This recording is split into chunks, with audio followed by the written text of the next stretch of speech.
এখন ভোট আসছে, আর মাত্র 14 দিন পরে ভোট হবে। এই ভোটে যদি আমরা সঠিক সিদ্ধান্ত দিতে না পারি তাহলে আবার আমরা ভুল করব। আল্লাহর হুকুমে সারা দেশে বিএনপির যে জনপ্রিয়তা, বিএনপি ইনশাআল্লাহ সরকার গঠন করবে। তো আপনারা কি আমাকে ওইখানে একটা সুযোগ করে দিবেন যে আমি আপনাদের জন্য কিছু উন্নয়নের কাজ আনতে পারি? আমি যদি আজকে এখানে নির্বাচিত আপনারা আমাকে করেন, আমি ইনশাআল্লাহ সরকারে থাকবো আল্লাহর হুকুমে, তাই না? আমি তখন আমাদের ছেলেদের জন্য চাকরির ব্যবস্থা করতে পারবো। আমি কিন্তু আপনার ধানের শীষের কোনো বিকল্প নাই, আছে? আমি কারোর বিরুদ্ধে কথা বলতে চাই না। আমি শুধু একটা কথা জোর দিয়ে বলতে চাই, এই এলাকায় হিন্দু ভাইরা আছেন, মুসলমান ভাইরা আছেন। আমরা 1971 সালে পাক সেনাদার বাহিনী আমাদের অনেক অত্যাচার করছে, করে নাই? বাড়িঘর ছেড়ে চলে গেছিলেন না ইন্ডিয়াতে? বাড়িঘর সব পুরাই দিছিল না? আমার ঠাকুরগাঁও শহরের বাড়িটা ভাই একমাত্র ওই বাড়িটা ছাড়া কিছু ছিল না, সবগুলো করে নিয়ে চলে গেছিল। পেট্রোল পাম্পটা আন্ডারগ্রাউন্ড যে আপনার পেট্রোল ট্যাঙ্ক সেটা নিয়ে গেছিল। আমার আব্বার আপনার কনস্ট্রাকশন ব্যবসা ছিল, ট্রাক ছিল, সেগুলো নিয়ে চলে গেছিল। এটা যে সেই 71 সালে ওই পাক সেনাদার বাহিনীরা করছিল, আর তখন তাদেরকে কারা সহযোগিতা করছিল এটাও আমরা খুব ভালো করে জানি, ঠিক কিনা? মাপ চাইছে এখন পর্যন্ত?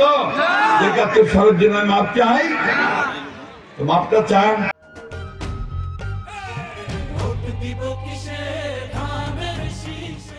তো মাপটা চান, বলে যে ভুল করছি এই সময়, তারপর জনগণের কাছে বলেন এবার আমাদেরকে কিছু ভোট দেন, তাই তো নাকি? ওইটা ভাই চায় না, উল্টা আমার গায়ে আছে। আমরা কেন 71 সালে যুদ্ধ করব? যুদ্ধ করছি আমার দেশের জন্য, আমার মাটির জন্য, আমার স্বাধীনতার জন্য।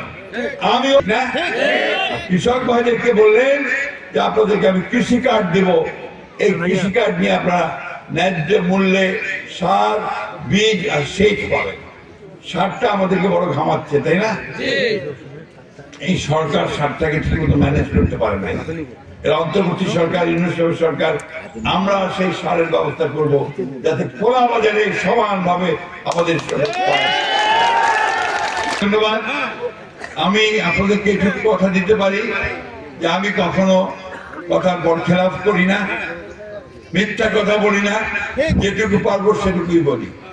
আল্লাহ যদি আমাকে তৌফিক দেন, সুযোগ দেন, আমি যদি পার্লামেন্টে যেতে পারি, আমি যদি কাজ করার সুযোগ পাই, ইনশাআল্লাহ আপনাদের এলাকার যে সমস্ত সমস্যা আছে, বিশেষ করে কর্মসংস্থানের সমস্যা, শিল্প কলকারখানা তৈরির সমস্যা, পানির সমস্যা, রাস্তাঘাটের সমস্যা, এগুলো আমি সর্বাধিকার দিয়ে সবচেয়ে আপনাদেরকে সবাইকে অনেক ধন্যবাদ। হিন্দু ভাই বোনদেরকে বিশেষভাবে আবেদন জানাতে চাই, আপনারা ভয় পাবেন না, আমরা আপনাদের সঙ্গে আছি, আপনাদের পাশে আমার সব ভাইরা আছে। আপনারা নির্ভয়ে ভোট কেন্দ্রে যাবেন, ভোট কেন্দ্রে গিয়ে ধানের শীষে ভোট দেবেন। আপনারা সবাই ভোট কেন্দ্রে যাবেন।